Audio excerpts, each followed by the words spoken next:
The US federal government wants access to your personal purchase history. They want to know what you bought, where you bought it. They want to know your name, your phone number, your email address, and they even want to know what you did with it in the privacy of your own home because of one of these. And they want to do it without a warrant. Now, this video is not really about the car or truck in your driveway, or in my case, on the ranch. It really is about ownership and about the right to repair the things that you and I buy with our own money. The DOJ is getting around warrants by using the terms of service in the app stores that we use on our phones and our laptops. They think that because you clicked I agree, that you gave up your Fourth Amendment right. Now, they're currently going after Apple, Amazon, Google, and Walmart to turn over hundreds of thousands of users' full purchase records.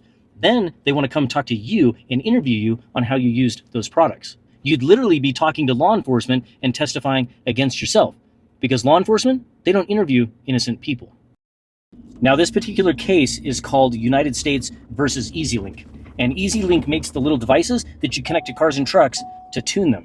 Now, I promise you, this really isn't just about these small little devices and tuning your cars and trucks. And I have a little personal connection to this because I had the government come after me civilly for something very similar. They wanted access to my customers, and I fought and said no. But I'll tell you more about that after I explain how this affects you. EZ-Link makes a device that plugs into the OBD2 port on your vehicle. That port has been standard on every car and truck sold in the United States since 1996. It's the port that your mechanic uses to pull codes. It's the same port that the entire right to repair movement is built upon. EZ-Link built a cloud platform around that port. Plug in the EZ-Link device, pair that to the EZ-Link app, and your tuner, wherever that is, can deliver a new calibration file directly to your vehicle's ECM. No asking permission from the manufacturer who sold you the vehicle and would very much like to keep charging you every time you need to touch it. That's why people bought EZ-Link, not as some coordinated act of defiance. It's simply because they own a vehicle and they wanted to control it. Here's what the DOJ told the court about why they need the names and addresses of 100,000 EZ-Link customers. They want to interview them as witnesses to understand how they used EZ-Link. Now think about that for a second. The government doesn't interview innocent people. When a federal agent shows up at your door asking how you personally used a product that the DOJ thinks violated the law, again, that's not a witness interview. You're a suspect. They already know how people use EZ-Link. So the interviews aren't about gathering information. The DOJ sits down across from someone who bought EZ-Link, and that person who thinks that they're helping starts explaining exactly what they did with it, without a lawyer in the room. At that point, you're no longer a customer who bought a product. You're a defendant building your own case for the government. They don't need 100,000 interviews to understand the product. The DOJ didn't wake up in 2026 and decide that EZ-Link was a problem. This has been going on for 7 years. EZ-Link is based in the Cayman Islands. That's a deliberate choice for a company that understood from day one that what they were building was going to attract government overreach. In 2019, before there was any lawsuit, the government went to EZ-Link and made a request that had nothing to do with documents or records. They asked for a backdoor into the EZ-Link system, a direct line that would let federal agents monitor EZ-Link users in real time. Now, EZ-Link, they said no. 2 years later, the DOJ sued EZ-Link in 2021 for Clean Air Act violations, claiming that EZ-Link had been selling defeat devices since 2016. The DOJ sought daily civil fines of up to $48,762 and an injunction to shut EZ-Link down entirely. Now, EZ-Link fought it. In 2024, a federal district court agreed with EZ-Link and dismissed the case, ruling that Section 230 of the Communications Decency Act gave EZ-Link immunity. The tune profiles were third-party content delivered through EZ-Link's platform, the same legal protection that shields social media platforms from liability for what people post. Case dismissed. Then, in August 2025, the Second Circuit Court of Appeals reversed it. The appeals court ruled that EZ-Link didn't just host the tunes. EZ-Link collaborated with tune developers, provided technical support, and helped ensure the files worked on EZ-Link's platform. The court said that that was enough to strip Section 230 immunity, and the case was sent back down. And now, with the lawsuit back in play,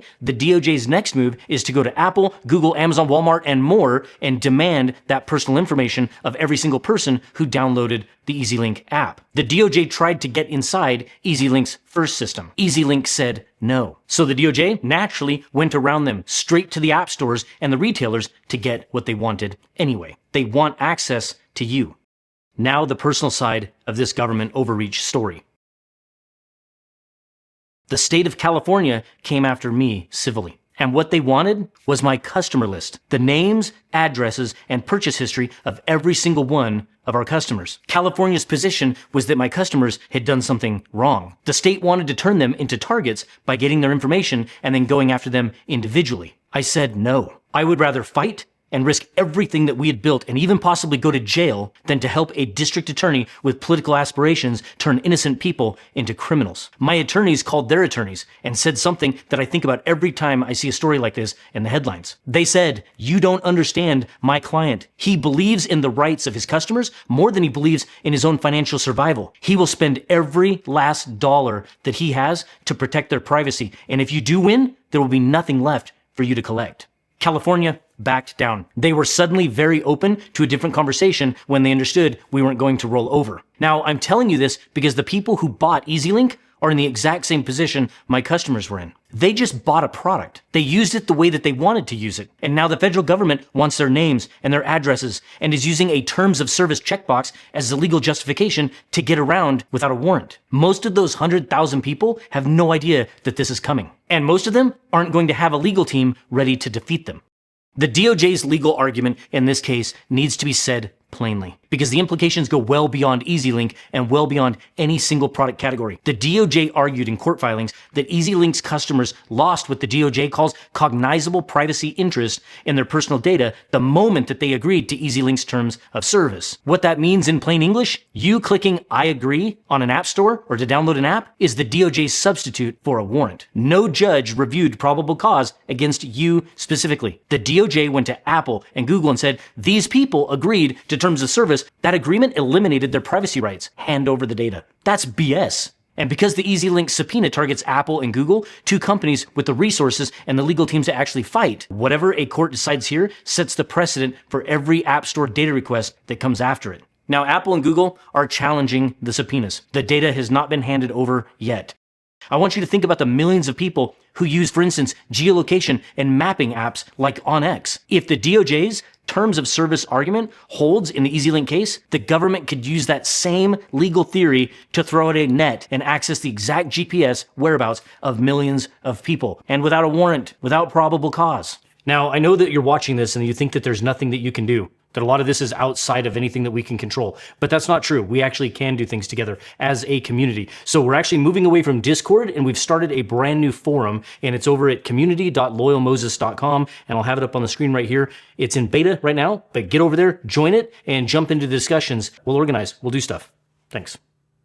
The OBD2 port on your car or truck has been at the center of the right to repair fight for years. The argument has always been straightforward. You own the vehicle, you have the right to access the computer inside it. You choose who works on it and how. That argument up to this point has held. Courts have agreed with it.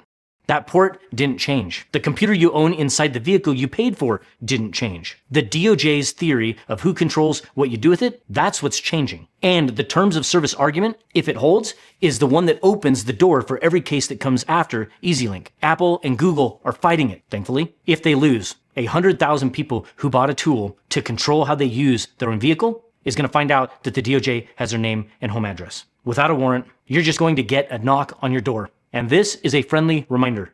I'm not an attorney, but my advice, don't talk to law enforcement without an attorney present, especially in a case like this. Because remember, law enforcement doesn't interview innocent people, and what you say will absolutely be used against you.